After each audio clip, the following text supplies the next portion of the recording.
Hello, chefs. This is Chef's PSA. I'm your host, André Natera. On today's episode, I have two guests. Michelin Star chef from Aspen, Colorado, Bosq restaurant, Barclay, Dodge, and my friend from Foods and Season, Heather Kunzer. Today, we're going to talk about ingredients, foraging, fermentation, and what it was like to work at El Bulli. Stay tuned.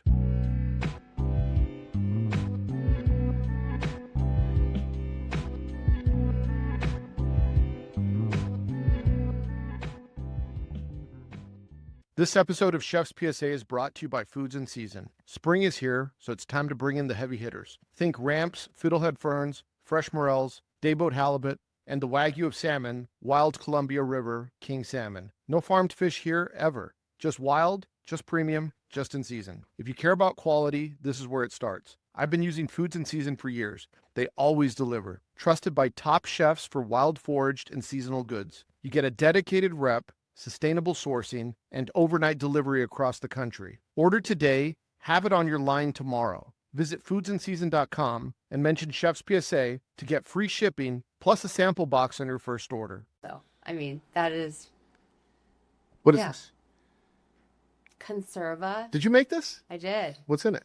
I brought it for you guys. It's the easiest thing that I can make to come up with that incorporates as many mushrooms as I have at the season at the moment. And then I put fiddlehead ferns in it, though, this time, which I've never done before. So, yeah, I brought it as a gift to you guys. And I used a good olive oil. You're going to have to take them both. I travel with no check-in. I thought about that, and I was like, well, it'd be weird if I just brought Chef one and not you. And so I was like, I'm bringing two. You can figure it out. You can send me one later. Get into it tonight. What are the mushrooms in here? So porcini season just hit, and so I was able. I mean, and I say that is like 15 pounds came in. Yeah. Right before I left. Like apparently now we've got multiple cases. I see you scored. Maybe is that a trumpet mushroom in there that you scored? That's a porcini. That's a porcini. Wow. Yeah. From Oregon. So that, and and I did the morels in there. Yeah. And I thought you guys would be impressed. I kind of cut them like they're I like them like that. Yeah, that's fun, huh? Yeah. I mean, I learned my stuff just from you guys. Fun. So yeah, and then there's maitakes in there, oysters in there, and morels. I did not know that porcinis were in Oregon. Yeah. How long is the season? The best, I think, over like Colorado and New Mexico. But I think yours are better than mine. I think Oregon, the Cascade Mountain Range, just produces. When's the season? There's a spring and then there's a fall. Last year we had not a spring season at all. The year before that, the spring season was phenomenal. And then there's the east side of the Cascades, and then there's the west side of the Cascades. And so even porcinis right now, they're mountains on like the eastern side. So once you hit like on the western side, the texture, the look of them, all of it changes. So right now it's like. And what about the best matsutakis? And it'll only last for probably 4 weeks, and then it's over. And the matsutakis? Matsutakis, that starts Labor Day. Yeah. I'm fascinated. I have two products I'm fascinated with: the history of the matsutake and the lifespan of a wild king salmon. Yeah, matsutake, same way. They're found in the same areas as like the porcini are, except for they're underground. Yeah, you have to like pull the brush around the needles over a little bit. Little clumps you see, like little mounds poking out. So do you guys get matsutake in? We get a little bit. I've personally never found one. I feel like I've seen them, but it's a hard one for me to identify because we have a mushroom that looks a lot like it. For us, our primo mushroom, the chanterelle, which you say how you love the porcini from where you live. I think the chanterelle from the Rockies is the best chanterelle in the world because I get mushrooms from all over the world. The porcini, I mean, is stellar, but it's not I've had better. Right. Yeah. And yeah, it's like what we pick is, that's why I don't order mushrooms from you much in the summertime. Yeah, I like that. 3 years ago, or 3 or 4 years ago, maybe it was 3. It was a banner season in Colorado, the Rockies. You just saw everybody's Instagram accounts were just packed with porcini.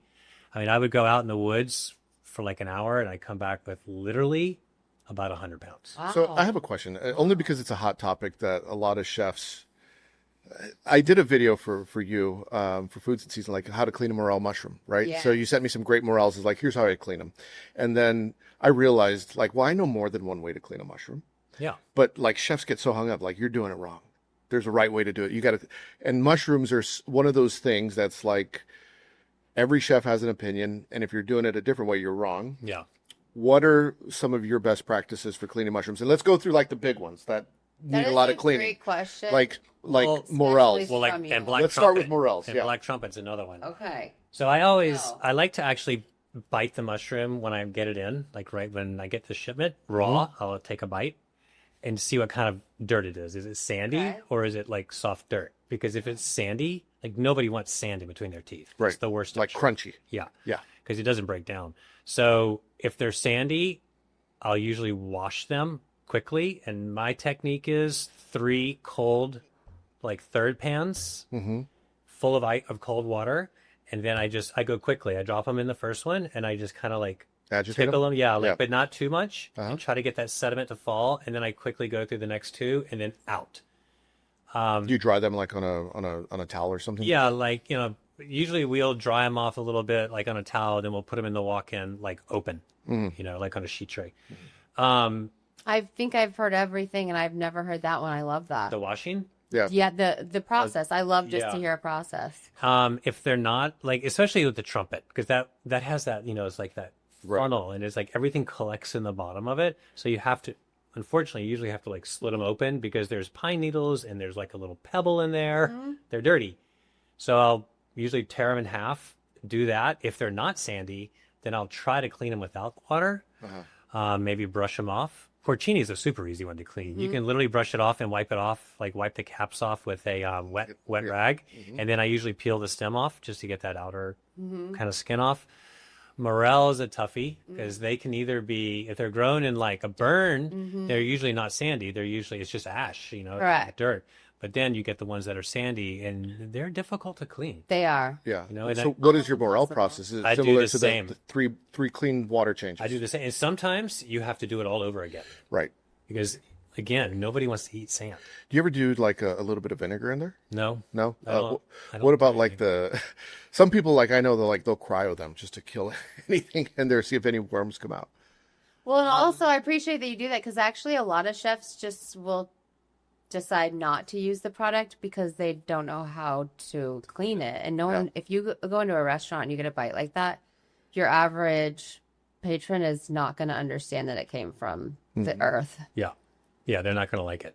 Yeah, our patrons have a hard time with bugs and dirt. Yeah. Yeah. I mean, no no, one likes a sandy mushroom or a gritty mushroom. Yeah. No one. No one wants sand in their mouth. But it's just part of it. Yeah. So the cleaning process is, I don't know how you guys do it. You don't use the vinegar. No, I never actually heard that. No. I've heard, I do. Is that to like pull the bugs out or something? Yeah. So, some people will, like I said, I've seen some people cryovac them just to see if any. But doesn't that destroy the integrity of the mushroom? It does. Cryovacuum it? Yeah, or put it in a Ziploc, one way or the other. I've also seen people. Oh, to anaerobic situation, and then they just like come out and die. Yeah.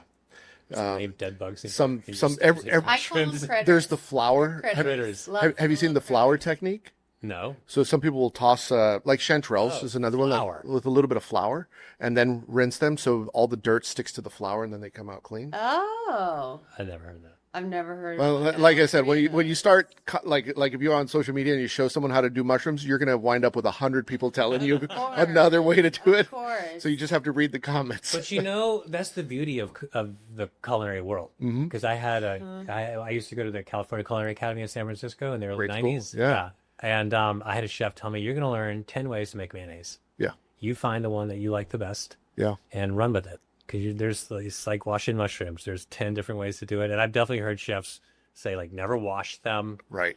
But, I mean, There's you got to get very not clean. washed mushrooms. I know it's the biggest faux pas, but Says some people, but they Right. also I wash them. I wash them. Yeah, I wash them. I know, and I don't tell people I wash them. Well, we have what we call the Willy Wonka machine at work. And so also before anything hits one of your orders, they've already been a little bit processed. So what's that? It's a Willy Wonka machine. And what does he do? Exactly. Well, I don't know. I think we have a patent. Cool. I didn't know you guys treated them at all. Oh, yeah. They go through a whole process, especially like depending on how, and then by the time it breaks down, yeah, it's a whole thing. Not my department, though. Okay. But like when Google Willy Wonka machine? Well, that's what a sales team calls it at Foods in Season, and it's kind of like sometimes even when you're going out to the warehouse to check out product, it's like it could be behind a screen. It's the perfect name for it. Will you send me a picture of it? Yeah, I will. Actually, I will. Yeah. I just want to see. And then you got to delete it. So, Chef, I have a question. I was looking. I mean, your food is beautiful, by the way. Thank you. And I think what I really like about it is the respect that you have for ingredients when you're cooking. It looks like you're letting them be the star of the show. Yeah. I mean, I used to work at El Bulli a long time ago, and I came back to the States after working at El Bulli, and I was infected by El Bulli. Yeah. And so the food was not as recognizable necessarily. Mm-hmm. It wasn't that it was all molecular gastronomy, because that really wasn't the drive of El Bulli. Mm-hmm. But it was not what it is today. And living in a small town like Aspen, you have to still be accessible. Mm-hmm. Like, I mean, my clientele pool is very small. So I want people to come into my restaurant once or twice a week, not just for special occasions. So when I had my first restaurant, Mogador, when I came back from El Bulli, it just became a special occasion restaurant. Yeah. And you can't pay the bills on that. Right. So when I opened Bosq, I really wanted to highlight more, like, I wanted the visual to be accessible. Like, you have a carrot on the plate, it looks like a carrot. It's not carrot air. So we're really big into showcasing what the product is. And we respect the wild so much in the forest and where we live that I don't want people coming in and being like, what is that? I want them to see it and go identify it right away and be like, oh, I'm having, a carrot or a mushroom or whatever. It's not like formed into something else. With that said, our techniques are still, run deep. Mm-hmm. And there's still a lot of altercation going on in recipes and just like, doing what chefs do. Mm-hmm. So anyway, that's when you're designing your menus for the restaurant, is it always seasonal based, or is it ingredient driven? Is it technique driven? Is it a combination of all of that? So, well, technique's a given. That's just right. It doesn't matter the season for me with the technique. It is ingredient driven and it is seasonal driven. Our biggest focus is our area. I mean, my restaurant Bosq comes from the word Bosque, Bosque, is the forest. Mm-hmm. We just dropped the UE. And that's our inspiration. So I didn't know that. Yeah. Why I like working with you so much and with Foods in Season is that when I'm not getting products that reflect my area, the mountains, you're a really great source for that. I definitely, in the summertime, we do most of the foraging ourselves, and she sees it in my sales. Mm-hmm. Like, I don't buy as much. Also, all the little like fun greens I get from you, I don't buy as much in the summertime because I have very close relationships with super small farms that, within 30 minutes from the restaurant. So I want to showcase where I live, kind of like Noma said, like time and place is their kind of theme. And we try to follow that sense. I want people to eat in Bosq and feel like they're in the Rocky Mountains. You like that you want to portray that so that your customer that comes in and eats feels like they're eating. And honestly, my first line is not the customer. Yeah. Now, granted, the customer pays our bills and it's about the customer because it's a business. But really, for us, the people I take care of, kind of in order, and there is a particular order, I take care of my team first, number one.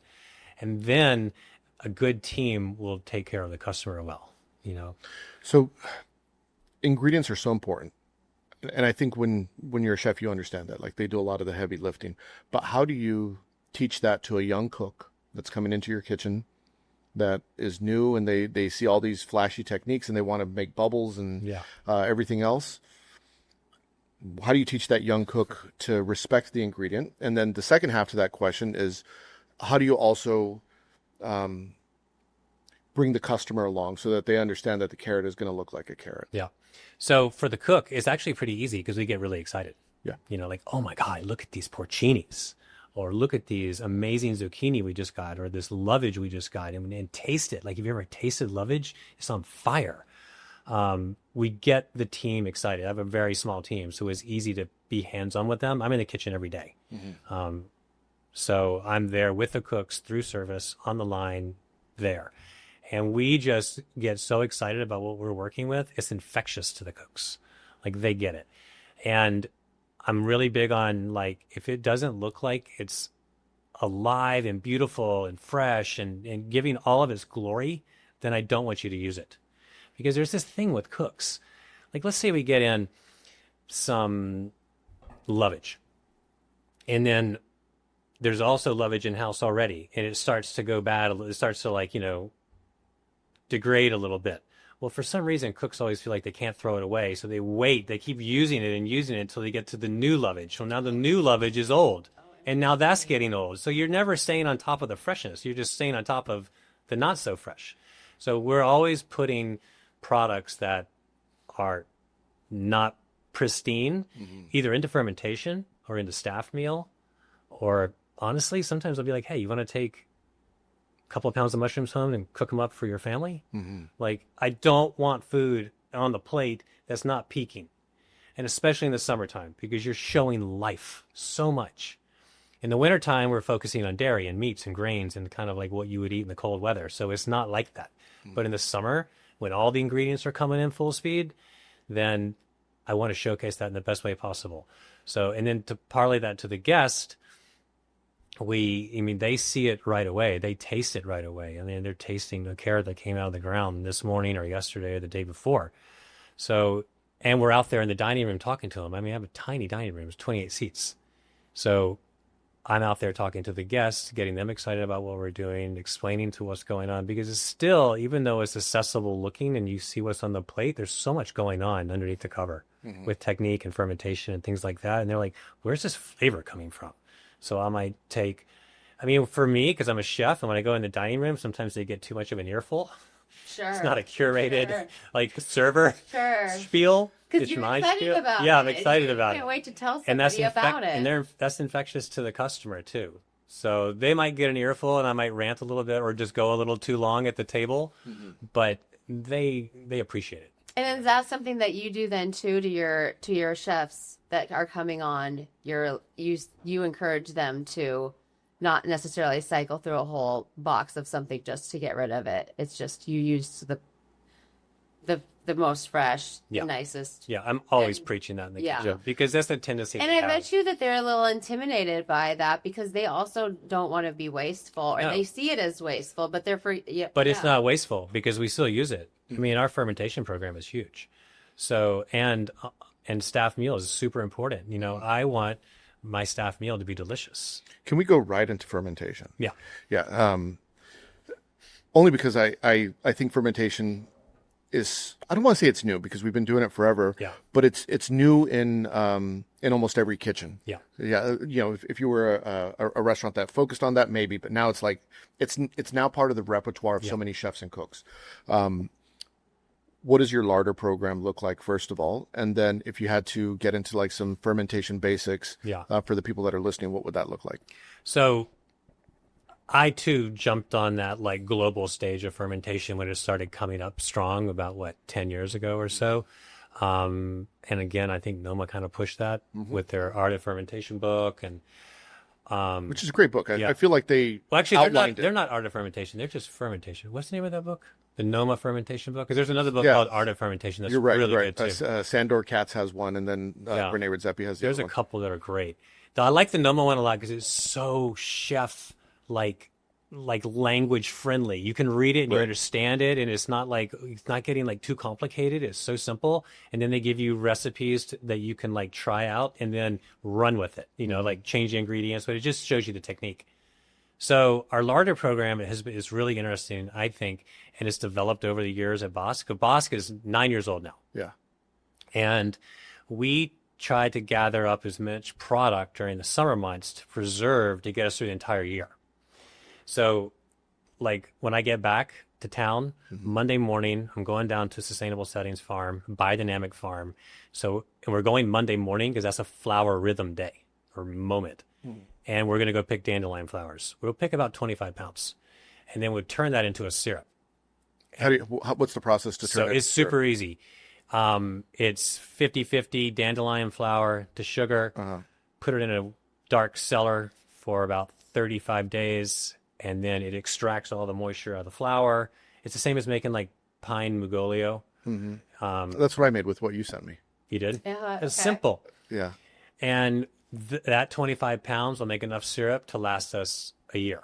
Yeah. So we try to, and we now know what ingredients that work for our kitchen the best. Because when we first started doing heavy foraging and fermentation and everything, we were like doing everything. Right. So we had a little bit of everything, but that doesn't get you very far, like in time, like a couple of weeks and you're out. Yeah. So we've found like what works for our menu and for our kitchen, and we stockpile. So dandelions will be next week. Soon we'll be hitting the pine tips. They're already popping at the lower elevation. Yeah. You sent me a bunch of spruce tips. That's what I used. Spruce tips. Yeah. That's what we used. Yeah. We use the blue spruce tip. Yeah. That's a tasty spruce tip. It's such a unique flavor. So I turned some into syrup, and then I turned some into vinegar. Vinegar's good too. Yeah. It's wild how fermentation, because it's kind of simple, but it when you don't know it, like it just seems like so complicated. It can seem intimidating. Yeah, it's mysterious a little bit. Yeah, especially because it's like you were talking about California Culinary Academy. You know, I went to the Western Culinary Institute in Portland, Oregon, and back then no one was talking about fermentation. We used to call them sauciers. Now we call them larders, right? I joke around. But I think like most cooks and chefs now have some basic understanding of fermentation. Yeah. No, it's out there. Yeah. And for us, I just think it's such a strong flavor driver in our cuisine. It elevates so much and gives you such a nuance of like kind of like what is that? Like where's that coming from? Especially when you're like working with koji. Yeah. Like the flavor of koji is so unique and so delicious and so rounding and umami. And you use that koji in so many different applications. So we make our own koji in-house. You're about ready to do the green strawberries. So and that's just going to happen right now. And like you take a break in the kitchen. So you have to do a fermentation with that product because you can't use it in any other way. yeah, we'll pickle those. That's how we use that. And my bar manager just asked me yesterday for 30 pounds of white strawberries. I'm like, wait a minute. Let's get 15 in first. Yeah. Because I remember 2 years ago, I bought too many white strawberries from her. And throughout, we don't use those in the winter. That's just not an appropriate ingredient. But by September, they were getting hard in the pickle. I was actually talking to a chef friend of mine last night. I was like, why do you think these things are getting hard? And we think maybe that the sugar in the pickle is pulling the moisture out of the strawberry. It was just brought up last night, so I'm kind of thinking like why that happened. Because the texture is changing just to a mushier No, it's texture. getting harder. Oh. That's it's pulling the moisture out and it's getting firmer. Like a raisin. Over a long period of time. Oh. So that was it. So anyway, I was like, get you 15 pounds. I don't know what he's going to do with them yet. It's for the bar program. And if you want more, I'll get you more in a couple days. Nice. We're also getting in from you, which I need to place an order, please. Oh, thanks. I need a case of venison hearts. Okay. Venison. What are you going to do with I do it every year with her. What do you do with those? So we take the heart, we split it open, we cut out all like those ventricle veins. There's like all these like sinew. I've never. It's like My dad's a sinew. hunter, and so like we have stringy. broken down many of elk. And the heart is something that he doesn't waste. No, it's There delicious. is. There's What- there are ventricle veins that you cut around. Yeah, and then there's like these like tendony kind of like strings in there that are not edible. So you cut that out, and then we cure it. And we cure it in local, like we go out and pick wild juniper berries and spruce tips, and we make a salt sugar cure out of that. We cure it for 8 days, pressed, flipping it every day, and then after that we hang it in the walk-in. We'll actually use a little reach-in, and we hang it with a fan inside blowing on it to kind of dry it out a little bit for about another week. And then we do a cold smoke on it for about 8 hours. After the cold smoke, we dehydrate it usually overnight, but you don't want to over dehydrate it. You want it to be somewhat still have a little bit of like resilience. You don't want it hard as like a rock. Right. So basically what you're getting is beef jerky. Yeah. And we use that as a flavor ingredient to our food. So like we'll just grate it, microplane it across food or into a puree or something like that. And I'm sure the flavor's deep. And It's people so are like, deep. what is that? It's great. Yeah. We have a cool dish on the menu. It's called venison bark. So we take a parsnip, we roast it whole, and then we cut the meat out of the parsnip while leaving the skin whole, like, just shaving down. Sure, yeah. So now we have this sheet of parsnip. We dehydrate it overnight till it's super crispy. And then after that, we fry it to make it more malleable and to really make it crispy. And then we re-roll it kind of like into a cylinder, like we kind of put it back into the form of the parsnip. And then we take the meat of the parsnip and make a puree of that. We season it with the venison heart grated, and we refill it And then we spray that parsnip bark with venison garum. We dust it with the byproduct of the venison garum, which are like these solids that are left over after straining. And we dehydrate that into a powder, which is like the most amazing polar seasoning powder ever. Wow. And we sprinkle that across that sprayed bark. Yeah. And then we grate more venison heart on it, and we put it on a little pile of branches from the woods, and we send it out. That's cool. We call it parsnip bark. And if you're a vegetarian, we call it parsnip bark. If you're not, it's venison bark. Yeah. And we have a vegetarian filling. Sure. Yeah. I worked with the product Botarga. Yeah. That's and I've seen that shaved, obviously. So I'm assuming that by the time it's at that point, is it kind of like that texture? Very much. Yeah. Yeah, it's like a Botarga or a Mahama. Wow. Yeah. Oh, fascinating. Yeah. If you had do you have like fermentation rules that you follow in the kitchen? Or are you guys using jars? Are you using bags? So we use, kind of a few things. We use bags a lot. We use jars a lot. We don't use as much plastic unless it's a huge batch of something. And then usually I'll try to use like a metal hotel pan for that. But sometimes we use a little bit of plastic. Those are usually the vehicles that carry our fermentations. We have a chamber that is set at 30 degrees Celsius, and that's for all of our lacto fermentation. And that's usually done in bags. Like 2 or 3% salt. Exactly. Yeah. And if it's if it's a brine, we'll use 3 to 4%.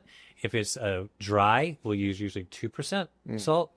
That goes in for however amount of time, 3 to 7 days is kind of you have to taste. Right. There's no it's not like, okay, 4.5 days is going to be done. You got to taste your food. Is there one, you had talked a little bit earlier about like you've kind of built a flavor Rolodex that works for your restaurant. Yeah. Are there some unique things that's like, these are always going in your kitchen? Like what are a couple of those? Well, so things that are always going, garums, because it's such a great way to use up waste of like trim off of beef, elk, tomato, mushroom, whatever. And for people that are listening, can you just quickly... Garum? Yeah. So garum, Yes, the please. original garum is fish sauce, Roman fish sauce. And it was little fish, and they wouldn't like take out the guts and stuff because the bacteria that was in the guts is what creates the amylase change and breaks down the protein and then liquefies it into this yummy, amazing liquid. So that was the original one. And then with the instead of using fish, because we don't want to use that in everything because it's going to taste fishy, because we need the bacteria to get it fired up. We use koji. So koji is what starts to make the change and the alteration in the product for us. And it's always koji driven. We'll use rice koji and barley koji. The thing is, it's like gluten-free is such a pain in the ass. Yeah. And we get a lot of it in Aspen. You people listening, you're ruining it. You're making chefs very unhappy. We get so many dietary restrictions in my town. I think it probably supersedes the rest of the country. So we can then have gluten-free options, but at the same time, like if it detracts from the flavor profile we're looking for, then we won't. It's about flavor first. Sure. It's a kitchen geek question that I have for you. You get a table that comes in and says we're gluten free, but it's a 4-top, and only one of them is gluten free. How do you mark the plate? Oh, we put a green piece of tape on it. Yeah, same thing. We have cut green tape on the expo pass, little strips, and we just pull it off and put it on the plate so that the waiter knows that. And the expo will say, "Hey, this is that." But we'll get people like dairy free, and then at the end of their meal, they're like, "I want that butterscotch." I'm like, "Oh God." Well, that's the difference between being like dairy free, gluten free, and then being allergic. Yeah, celiac. Okay. Yeah. It's the same thing I do. Same practice. I'm always curious. Like a lot of people have different practices, but I like the tape. It's simple. It's the one with the green tape on it. Exactly. With the blue tape. Is that they know. what you would do? Yeah, they just take it off before it hits the table. I don't think the tape has ever made it to the table. You'd be surprised It at some might have. restaurants, right? I saw the kitchen last night that you worked in. I could see, the tape would not make it past that. It was good. It was a great dinner last night. It was fantastic. Yeah. Yeah, we went to Garrison. Yeah, it was good. Yeah, it was good. Yeah, they threw down. Yeah, they did. They really took care of us. Yes, they did. And that kitchen, I've never really seen an open kitchen with that many gadgets.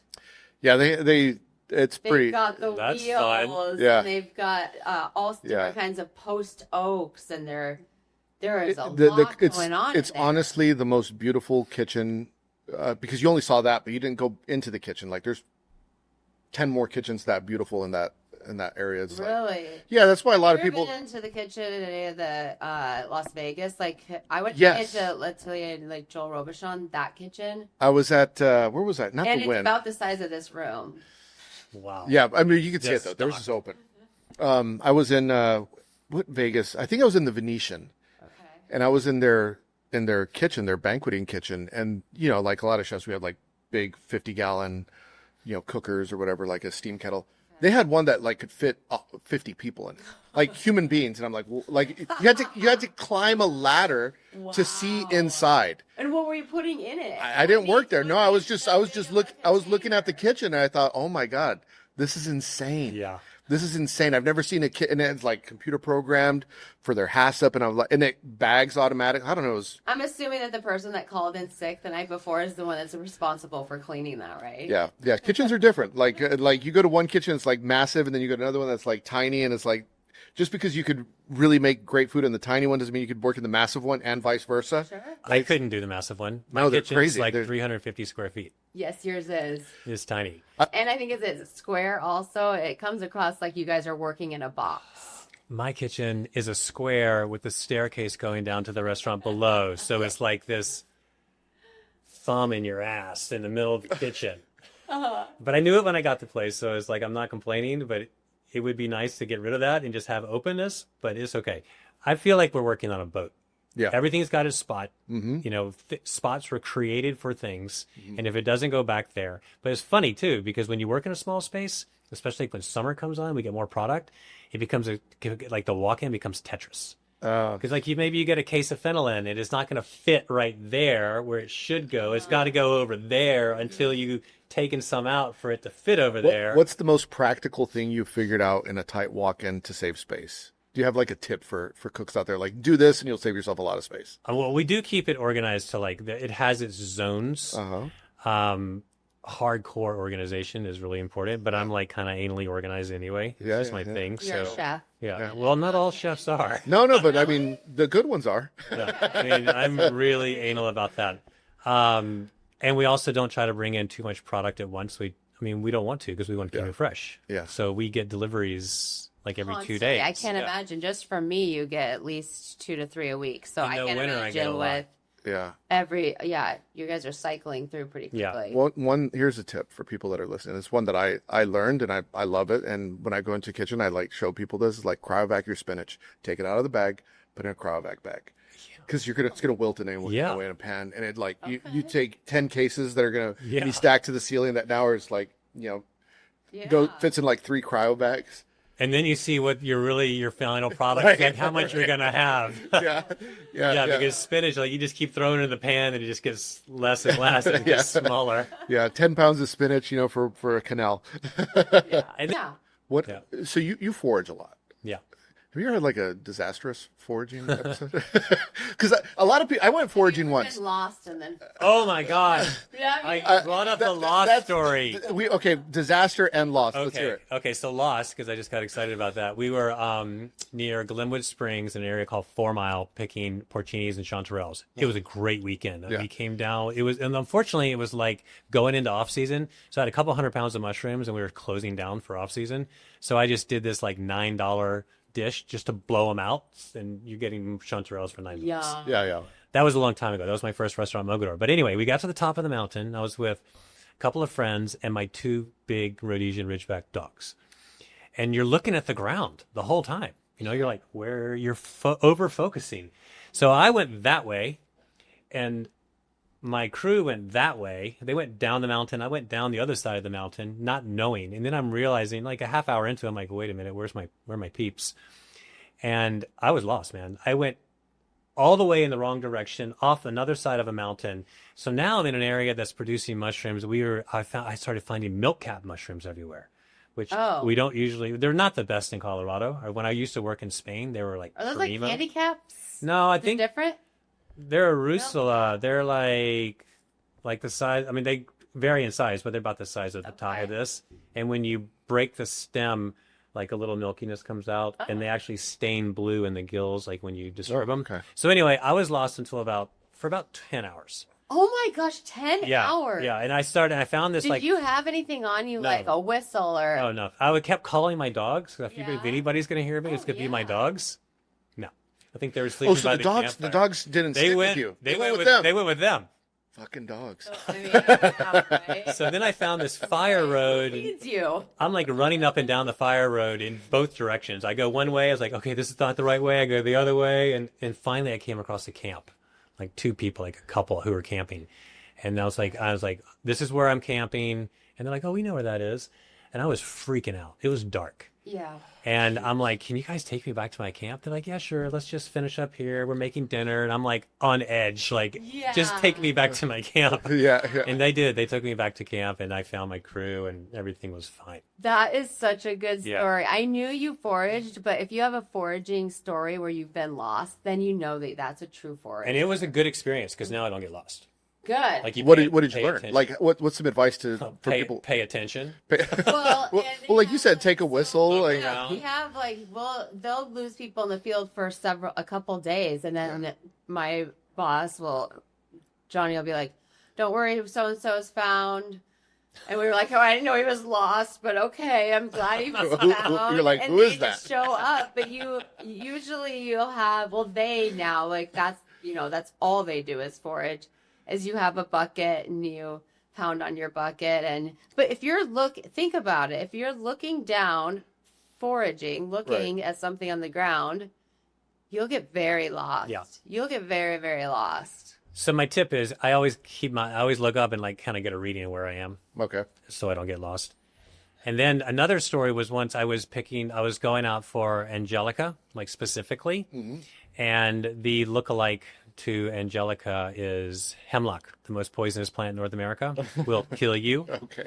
And so I was like, oh, Angelica, I'm so excited. And I picked it and I got home to identify it because I knew that there was like an identifying, like I needed to make sure.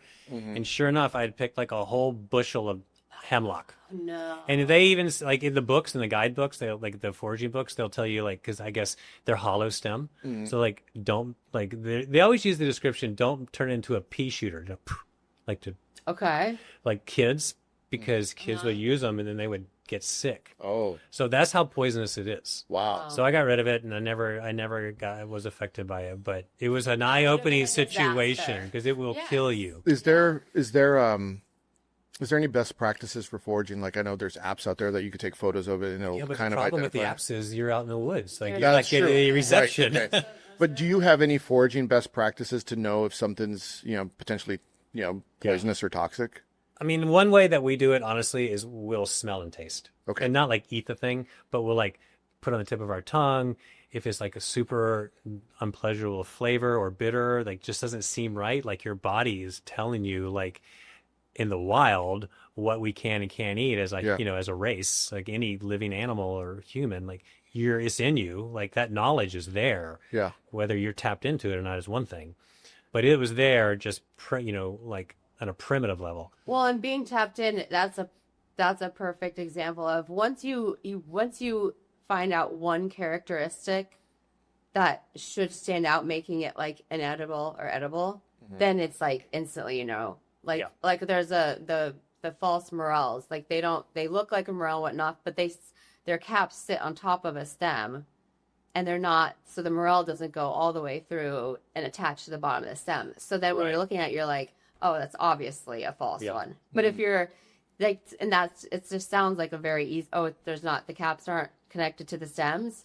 But then once you know that, then you're like, oh, yeah, I can tell which ones are going to be that I should and should not eat. And we're pretty fortunate in Colorado. Like the porcini, there's really no lookalike.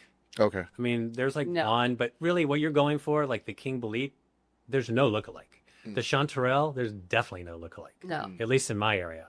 So, and those are the two primo mushrooms that grow where we live. And there's a lot of other mushrooms that are delicious too, like, like wood ear and stuff like that. But those are the kind of the ones that are the showstoppers that people know, and they're delicious. When I don't have a lot of experience foraging, but I did forage for a little bit when I was a chef. And I went with someone who's an expert at foraging, and they took us out. They took my culinary team out, and they were just introducing us to a whole bunch of new things that I just as a chef, I didn't know. Yeah. Flavors that I was unfamiliar with. I remember we got like black walnuts, and we're using the iodine for stuff, and it was just like stuff that I never thought of. But what was interesting for me was that there was things out there, and I don't remember, unfortunately, some of the things that I tried, but I have no frame of reference. It's like, I can't describe how that tastes because it tastes like that. Yeah. There's completely new flavors that you would only discover if you have gone foraging and have tried some of these things. Is there anything like that you've come across that's like, it's such a unique flavor, but you can't compare it to anything else? Yeah. So there's so kind of back to the mushroom thing real quick. Like, mushrooms are like the gateway to foraging. Everybody knows the mushroom, but there's so much out there beyond the mushroom. So I came across this plant a couple of years ago that we started using heavily now. It's called bluebell. And it has like this little bluebell flower, like this little blue flower that hangs on top like a bell. And it has a long, elongated leaf.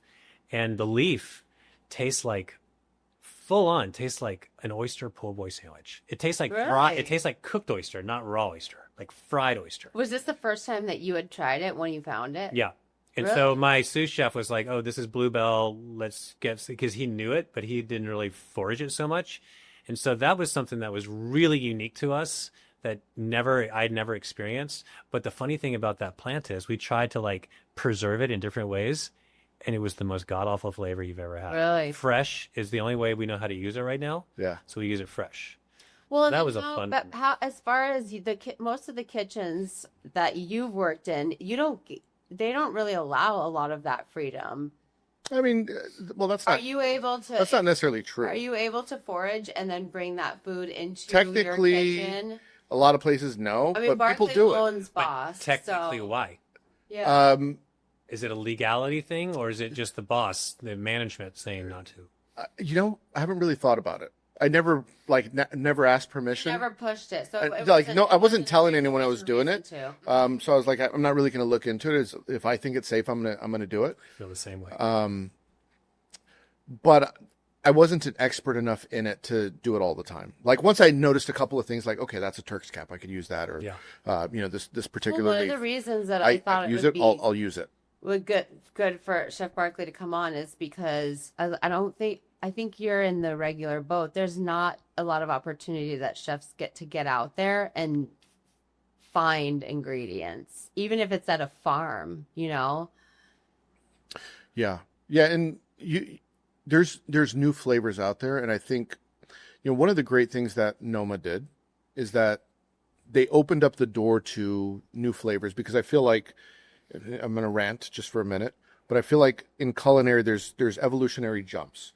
And we had fire, and before that we did it. And then, like, we didn't have much until, okay, we got fire, but now we got pots and pans we could cook in. And then there's no other evolutionary jump until El Bulli. It's like, now we have new things we're cooking with, anti-griddles and circulators and hydrocolloids. And it's like, it was like we didn't have an evolutionary jump for a few hundred years until El Bulli. But then when Noma came out, I feel like, I don't think they invented it, but it's like they put something new back in food. It's like, well, we could also forage and ferment. Yeah. And they made it, I don't want to say mainstream, but they made it more accessible to people in kitchens, like we were talking about earlier. So it was like another evolution. And so now people are more interested in it. They're much more knowledgeable. Yeah. Fermentation is great, making garums and things like that. So yeah, it's pretty cool. But I do want to ask you this, because there's no way that I'm going to let you say, oh, when I worked at El Bulli, and then like, we're not going to talk about, because I didn't know that. What was that like? So I went to El Bulli in 98 and then back in 2000. So I did 2 stints there as a stagiaire. Uh-huh. And I was looking for the next way of thinking and presenting and working with food. And that was it. Yeah. I mean, full on. So when I was there for like the summer season, because that was the only time they were open. It was the summer season. And you would learn, it was so cool, man. You would learn like 10 new things every day. Like, how often can you say that you learned 10 pretty substantial, cool things yesterday or today? Right. Every day. Every day. And this was before cell phones, so you weren't taking pictures. Yeah. And they didn't really want us taking notes. So you'd go run over in a corner and you'd like scribble. You could barely even read it on a little pad. And after work, you go home at night after your like 15-hour shift.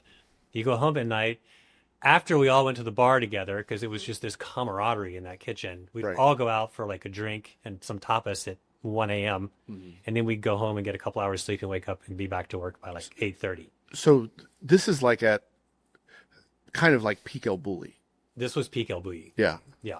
This is when I got there, they were really starting to getting hammered with magazines, and like the full exposure was full on. So, and then it just carried for the next years until they closed. So I was there kind of, I don't know if I was there I was on the earlier side of the explosion. Yeah. But they had already exploded. Yeah. And I really loved the way that the chefs were there too. Like they would tell you something once, they'd tell you again. Third time they might yell at you because you deserved it. Right. Come on, retain it. But they wanted you to be. They worked with you. It was like a compassionate kitchen. Like it wasn't like I would hear rumors or stories from my stage friends, like who went, because a lot of them were from Spain, of course, and they would do their stages in France. And like it was just brutal, man. Right. Like it was just brutal. It was like terrorizing you. And I didn't feel that way at LB. It was a really nice feel there, and you learned a lot. Who was there when you were there? Because I'm assuming that so many greats went through that kitchen. There was only 2 Americans when I was there. Okay. It was me. I think his name was David Cruz. This was a long time ago. I don't know if he's chefing anymore or not.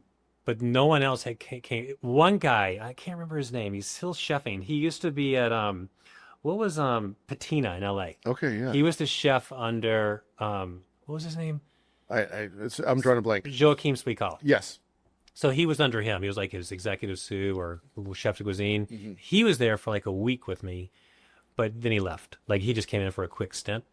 But like Grant wasn't there when I was there, and these other big names. Yeah. It was just really the two of us. Like everyone went through there. Like a lot of the greats, the Roca brothers, all those guys. Yeah, right? I mean, and Renee went through there, and Jose Andres, who we all know. Yeah.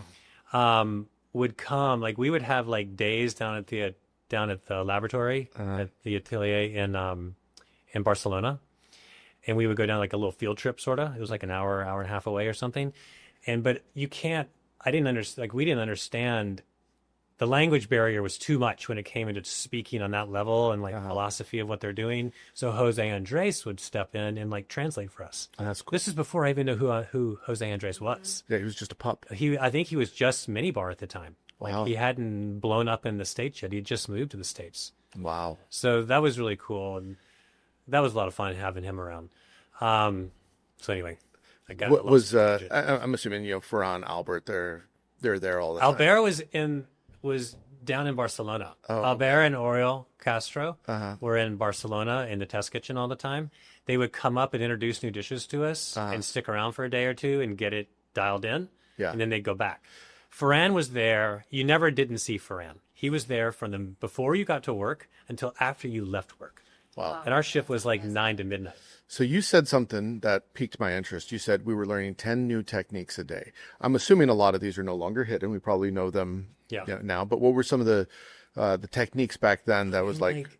I was there when the hot foams came on. Yeah. And the ISI foams. I was there when the hot gelatins came on, like first. So the agar gelatin. Yeah. And then it wasn't even just those kind of things, but it was like how to properly wrap a thin sheet of gelatin around fish roe to emulate the fish roe sack.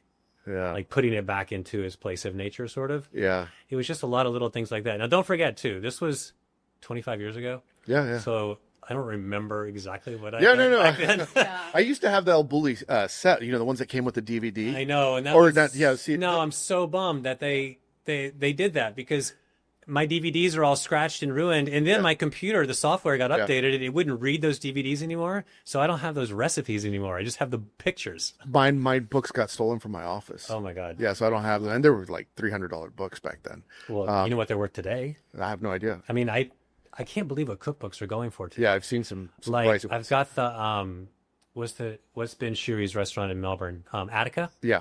So I have his book. Yeah. And then I just saw, maybe it was like on social media, someone was like trying to sell their Attica book for like $1,200. Yeah. And so that piqued my interest. So then I Googled, because I have the original El Bulli book. Mm-hmm. I got like 2 of them when I was there. And so I looked that up, and I don't remember what the price was, but it was like over $1,000. Yeah. It was like Wow. 75 at the time. It's wild. Yeah, Yeah. they're extremely pricey. Because they only made a certain amount of production. Yep. They don't have, they're no more out And you there. never know when it's going to really take off or a restaurant's Yeah. really going to explode and everybody knows who it is. And then you're like, oh, I've worked there before. Yeah. You know, I was part of that success. Do you guys have chefs that you've cycled through?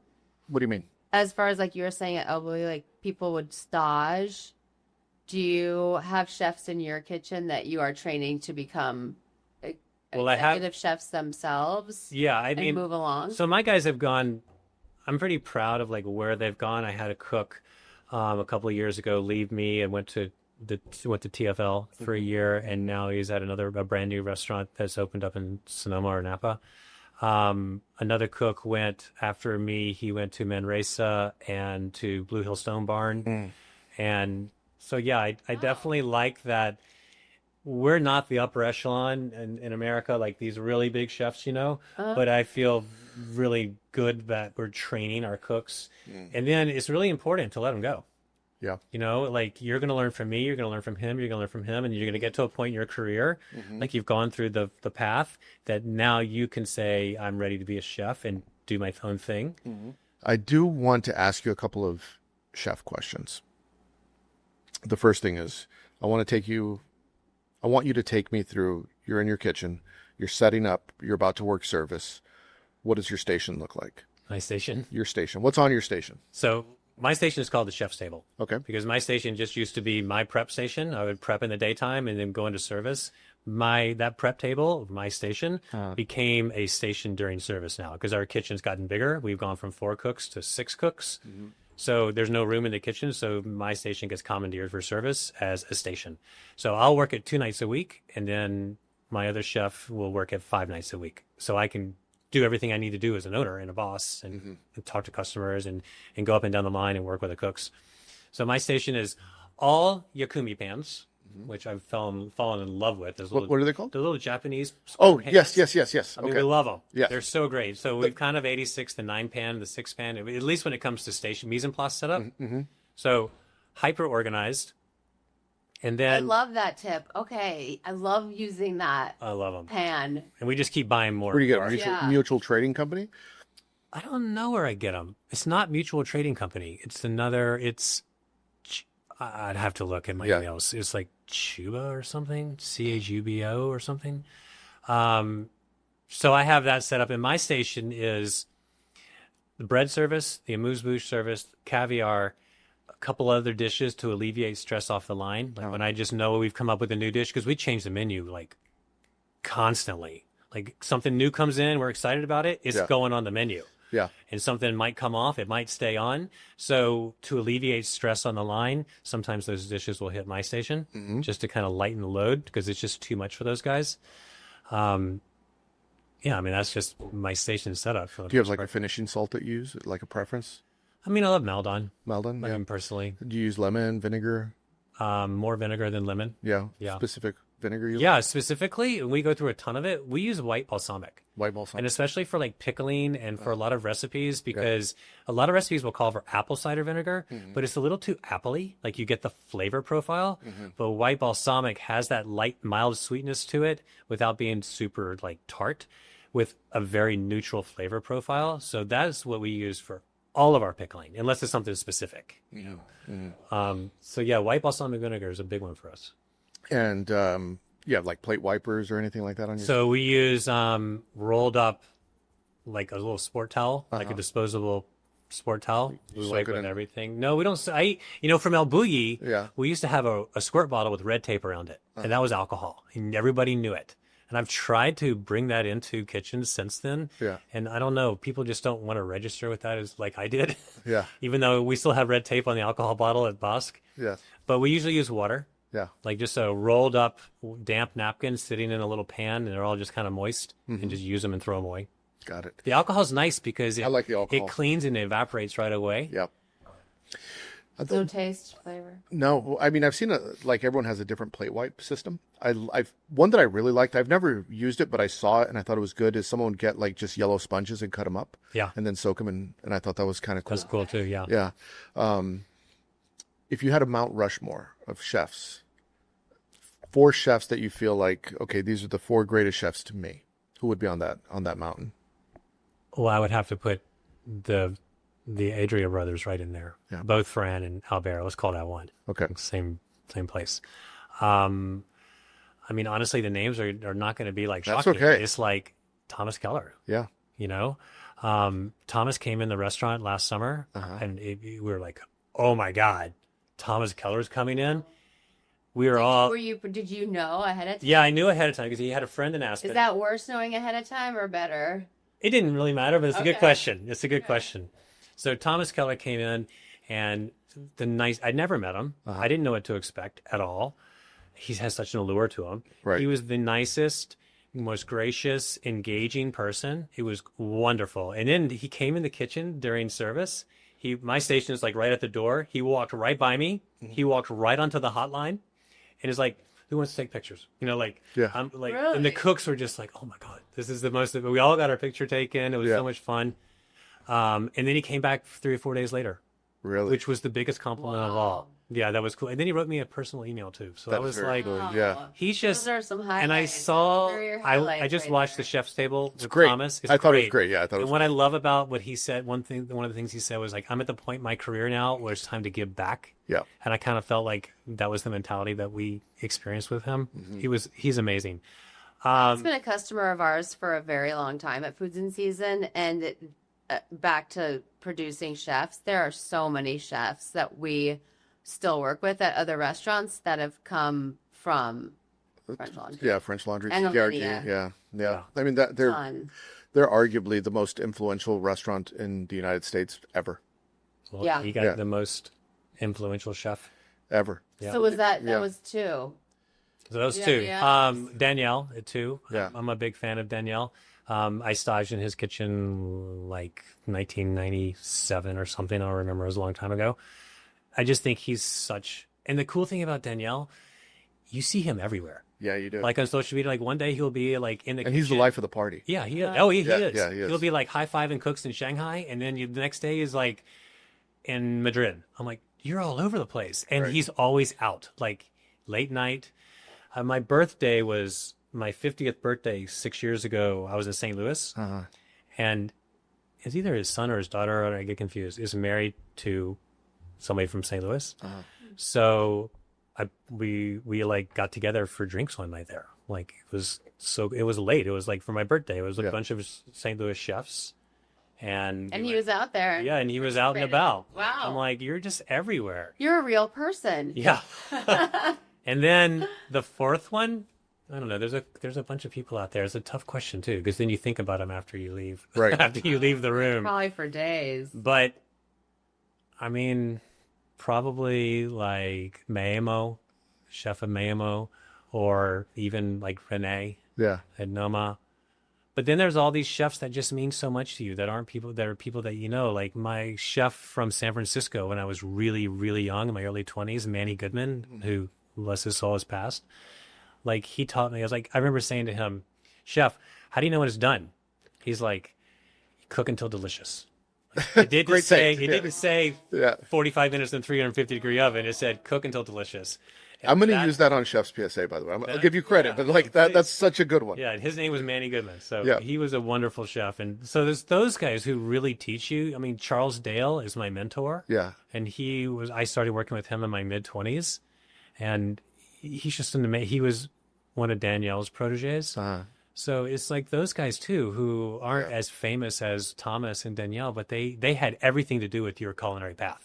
Right. You know, and you have chefs like that too. Yeah, certainly. Like the ones that built you up and the ones that you respect. There's chefs that built me up that no one might ever know who they are, but they bent everything to me. And that could be the same way for me one day. Like, you know, I feel like I've had an impact on chefs, but at the end of the day, it's like I'm not going for the fame and the glory. People know who you are, chef. Do they? Yeah, they know who you are. But you never know when you're yourself. You never know. Yeah. Well, before we wrap up, Heather, we'll start with you. Where can people find you? Foods in Season. And I do a lot on my Instagram, Heather of the Woods. Heather of the Woods. Chef, where can people find you and learn more? Aspen, Colorado. You can check out our website, bosqaspen.com, and you'll see what's going on. And if they want to follow you on Instagram? Bosq Aspen. And then my personal Instagram, which I'm fine with because the only pictures on it are pictures of food. My God, and foraging is BARXO, BARXO. Awesome. Well, thank you guys so much. I can give you my cell phone number. Oh yeah. Yeah. Do you want? I mean, everyone has my cell phone number. I'm very obtainable. All right. Yeah. Yeah. That's what I do for you guys, for you chefs. Yeah. I So make myself very slide available into for Heather's you. DMs and ask for her cell phone number. Correct. Yes. I've got it on me. You better be careful what you're asking for.